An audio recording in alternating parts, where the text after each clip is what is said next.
BJP கட்சியை சார்ந்த நயினார் நாகேந்திரன் விஜய் அவர்களை தனிமனித தாக்குதல் செஞ்சிருக்காரு. அதை பத்தி நீங்க என்ன நினைக்கிறீங்க? இல்லை, இது ரொம்ப கண்டிக்கக்கூடிய செயல்.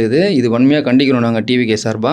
ஏன்னா ஒரு பல கோடி மக்கள் நேசிக்கின்ற ஒரு கட்சி தலைவர் இந்த மாதிரி பொது வெளியில் ஒரு ஊடகத்தில் இந்த மாதிரி ஒரு அவதூறு பரப்புறது, ஒரு வன்மத்தை கக்குறதுன்றது ஒரு மிக மிக மிக அநாகரிக செயல். இது ஒரு தேசிய கட்சியிலிருந்து ஒரு மாநில தலைவராக இருக்கிற நயினார் நாகேந்திரன் அந்த பேசுறது மிகவும் தவறு. இது யார் பேசுவாங்கன்னா ஒரு கட்சியில் இருக்கிற அடிமட்டு பேச்சாளர்கள் பேசுவாங்க. உதாரணத்துக்கு சொல்ல போனா திமுகவில் சிவாஜி கிருஷ்ணமூர்த்தின்னு ஒருத்தர் இருக்காரு. அவர் என்ன பண்ணுவார், மேடைக்கு மேடை எல்லா கட்சிக்காரர்களையும் அவதூறா பேசுவார், வன்மமா பேசுவார், ஆபாசமா பேசுவார். அதுவே கண்டனத்துக்குரிய செயல் தான். ஆனால் அந்த கட்சிக்காரங்க ரசிக்கிறாங்க, திமுக கட்சிக்காரர் ரசிக்கிறாங்க அவர் பேச விட்டு. அதே மாதிரி நாம் தமிழர் கட்சியிலும் சாட்டை துறைமுருகன் இருக்காரு. அவரும் மேடையில் பார்த்தீங்கன்னா டபுள் மீனிங்கா பேசுறது, ஆபாசமா பேசுறது, அவதூறா பேசுறது, வன்மமா பேசுறது, இன்னும் தொடர்ச்சியாக பேசிட்டு இருக்காங்க தளபதி அவர்களை. நம்ம என்ன கேள்வி கேட்கறோம்னா, ஒரு கருத்தை கருத்தில் எதிர்கொள்ளணும், சரிங்களா? அரசியலை எதிர்கொள்ளணும். இதை விட்டுட்டு தனி மனித தாக்குதல் பண்றது, அவங்களோட பர்சனல் லைஃப் பத்தி பேசுறது, அவங்க வாழ்க்கையை பத்தி பேசுறது, இது என்ன ஒரு அரசியல்? இது என்ன காரணம்னா, தளபதி அவர்கள் மக்கள் மத்தியில் மிகப்பெரிய எழுச்சியா மக்கள் செல்வாக்கோட தேர்தலை சந்திக்க வர போறாரு.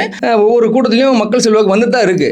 இதை அவங்களால சகிச்சு கொள்ள முடியாம தனி மனித தாக்குதல் பண்ண ஆரம்பிக்கிறாங்க. இந்த மாதிரி தாக்குதல் நிறைய தளபதி சந்திச்சிருக்காரு. இன்னும் இந்த தேர்தலுக்குள்ள இவங்க அதிகமா தாக்குதல் பண்ணதான் செய்வாங்களே, சரிங்களா? அதெல்லாம் நாங்க ஒரு பொருட்படுத்த மாட்டோம். ஆனாலும் நான் ஒரு விஷயம் இங்க பதிவு பண்ணிக்கிறேன். எங்களாலையும் அசிங்கமா பேச முடியும், அவதூறா பேச முடியும், ஆபாசமா பேச முடியும். ஆனா எங்க தளபதி இது நமக்கான பேச்சு கிடையாது, நம்ம அப்படி பேசக்கூடாதுன்றனால எங்களுக்கு கட்டுப்பாடு விதிச்சிருக்காரு. நாங்க அதைப்படி தான் நாங்கள் நடக்கிறோமே. எங்க கட்சியில் இருக்கிற அனைத்து பேச்சாளர்களும் சரி, மாநில பொறுப்பாளரும் சரி, எல்லாருமே கண்ணியத்தோடும் டிவிக்கான இந்த பேச்சாளர்கள் இந்த கட்சியில் இருக்கிற பொறுப்பாளர்கள் இப்படி தான் பேசுவாங்கன்றது மக்கள் மத்தியில் நாங்கள் பேர் வாங்கியிருக்கிறோம், சரிங்களா? அதை தான் நாங்கள் கடைசி வரை கடைபிடிப்போமே. இவங்க என்னதான் நம்ம மேலே சேற்றவர் எஸ்டாலும் சரி, என்ன அவதூறு பரமாலும் சரி, நாங்கள் ஒருபோதும் அந்த மாதிரி ஆபாச விமர்சனத்துக்கோ அவதூறுக்கோ நாங்கள் கட்டாயமாக நாங்கள் போக மாட்டோம், விமர்சனம் பண்ண மாட்டோம்.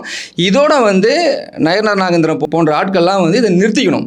நிறுத்தலைன்னா வர தேர்தலில் பெண்கள் மூலியமாகவே அவருக்கு சரியான பதிலடி வாக்கு மூலியமாக கட்டாயமாக மக்கள் கண்டிப்பாக கொடுப்பாங்க.